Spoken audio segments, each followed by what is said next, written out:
TV7 Israel News is made possible thanks to your generous donations. Shalom and good evening. This is TV7 Israel News broadcast to you from Jerusalem. And in today's top stories, Prime Minister Benjamin Netanyahu and outgoing President Joe Biden held a phone conversation that focused on Israel's intended targets over looming retaliatory strike against Iran.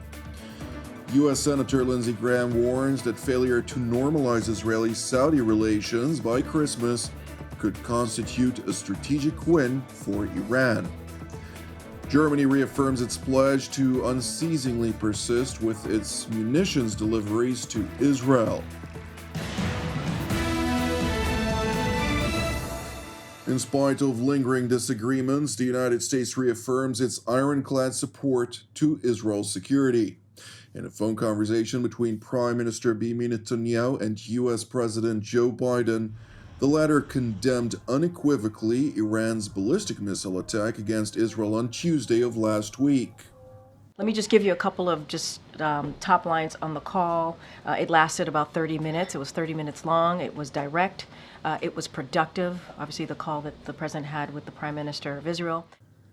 According to Biden's press secretary, Jerusalem and Washington have been discussing Israel's looming strike against the Islamic Republic of Iran to include the specific targets which the IDF intends to destroy in response to the RGC's blatant ballistic missiles attack against Israeli territory last week. So as you all know, the U.S. and the Israeli government have had discussion since last week, certainly since after the Iran attack. And so those discussions continued with the president and the prime minister. It is important to know that Israel's security cabinet is set to meet this evening to discuss the anticipated retaliatory attack against Iran. Meanwhile, during a visit at the IDF Intelligence Directorate's secretive 9,900 unit, Israeli Defense Minister Yoav Gallant emphasized the importance of the highly sophisticated unit, which grants Israel eyes in every inch of the Middle East and beyond. Because of you, we see the entire Middle East, Iran, Lebanon, Syria, Yemen, Iraq, and every other location. We can see exactly, in a very precise manner, any location that we want to. Jerusalem's top defense official went on to reiterate that Iran's blatant attack against Israel had failed.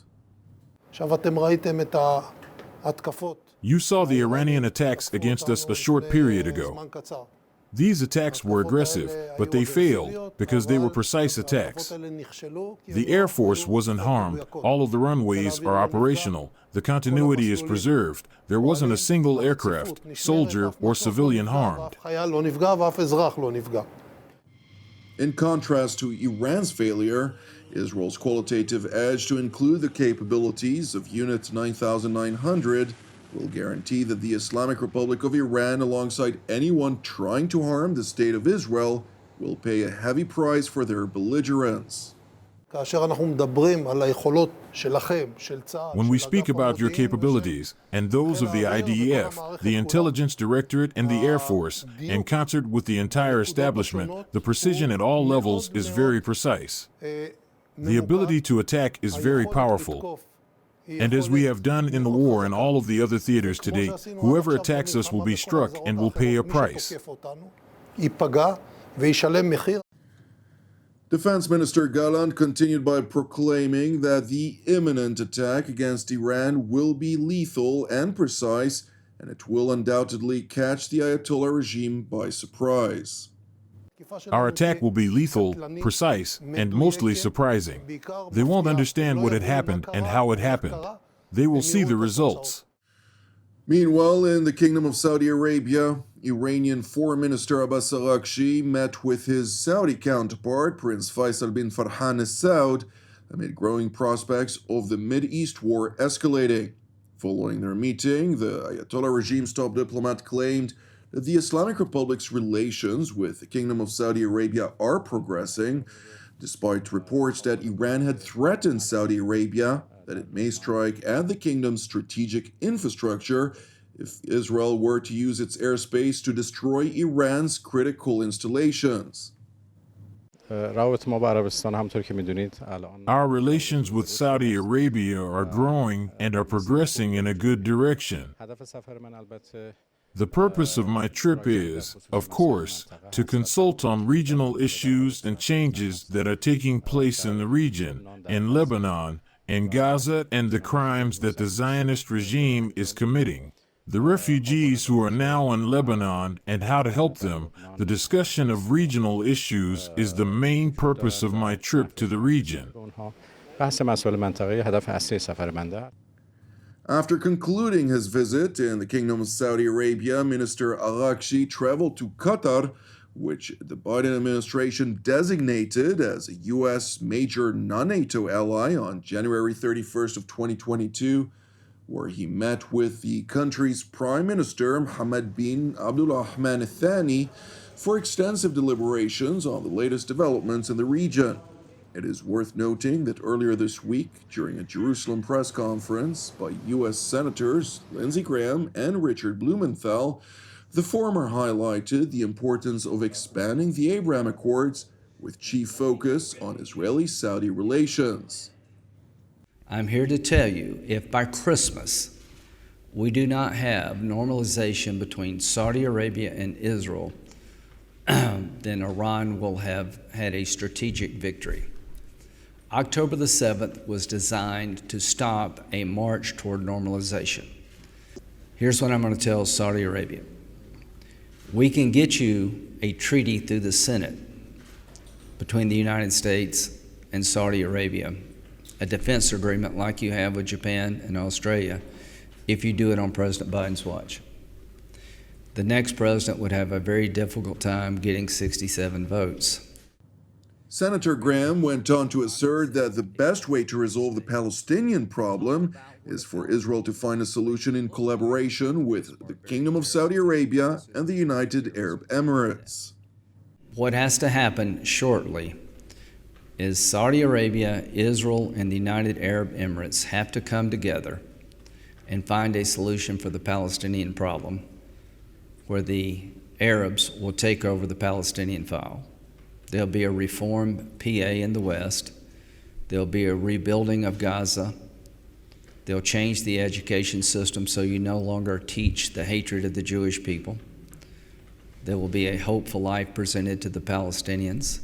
It will be a de-radicalized enclave. It will be a demilitarized enclave with security guarantees for the State of Israel. The Palestinians are going nowhere. Israel's going nowhere.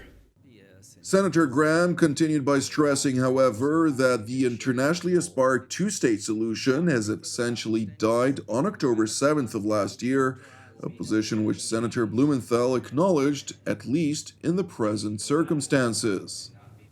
But the idea of a two-state solution right now seems to be an anathema here. At the same time, any enduring, comprehensive peace for the region has to include some form of self-determination and self-governance for Palestinian people. I've supported a two-state solution. I believe it still is a worthwhile goal. I'm not sure it is achievable in the present circumstance immediately, but I do believe that there is a path that's achievable toward self-determination and self-governance. Meanwhile, on the Lebanese front, IDF Northern Command commanding officer Major General Ori Goldin stressed to the field commanders of the 188th Brigade that the way for Israel's northern residents to return to their homes in safety and a sense of security was through the current ground operation which the IDF launched some 2 weeks ago against Hezbollah. For 2 weeks now, we have been inflicting severe damage on Hezbollah's command and control. very severe. This follows 10 months during which we have been targeting their tactical and operational command and control, and we are now focusing on their strategic command and control. This, combined with the severe damage we inflicted on their firepower capabilities 2 weeks ago, particularly on Hezbollah's fire arrays, represents a significant operational and strategic blow to the organization. The ground operation that you initiated, in which you are currently engaged, is the element that completes this damage from the ground up. The way back home for the residents of the North goes precisely through this operation, the removal of this direct and concrete threat to the northern communities. As we said, we are determined to bring them back, and you are doing this with the treads of your tanks and your boots on the ground. Turning to Berlin, where CDU chairman Friedrich Merz, who according to current polls is expected to become Germany's next chancellor, accused Chancellor Olaf Scholz's federal government of refusing to grant export permits for ammunition and even for the delivery of spare parts for tanks to Israel. Ich will an dieser Stelle noch einmal das wiederholen, was ich vor gut einem Jahr. I would like to repeat at this point what I said in my speech from here a good year ago. Our solidarity must not be broken if Israel does what is necessary to restore its security. Ladies and gentlemen, these cracks in solidarity have now appeared and are becoming more numerous. These cracks are caused by political uncertainty, by abstentions, for example, at the United Nations, and the simple refusal to make decisions. And let me give you a very specific example. For weeks and months, the federal government has refused to grant export permits for ammunition and even for the delivery of spare parts for tanks to Israel. Mr. Chancellor, we know of a whole series of very specific cases in which the federal government has refused to grant the necessary approval for the delivery of equipment and material to Israel. Equipment and supplies that Israel urgently needs to exercise its right to self-defense. In response, Chancellor Schultz pushed back at CDU chairman Merz's allegations, asserting that the German government remains committed to support Israel, to include uninterrupted weapons deliveries. We have not decided not to supply weapons. We have supplied weapons, and we will supply weapons. That is the position of the federal government. I will not violate the secrecy regulations of the Federal Security Council. But we have made decisions in the government that will also ensure that there will be further deliveries in the near future. And then you will see that this was a false allegation. The remarks on Germany's unwavering support for Israel come amid a blatant decision by the British government to withhold a number of munition sales to Israel a couple of weeks ago, alongside French President Emmanuel Macron, who is proactively promoting a weapons boycott against Israel altogether.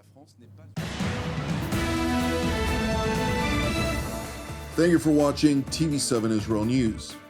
In light of the looming Day of Atonement, or Yom Kippur in Hebrew, which is set to begin tomorrow at sundown, TV7 Israel will not broadcast tomorrow.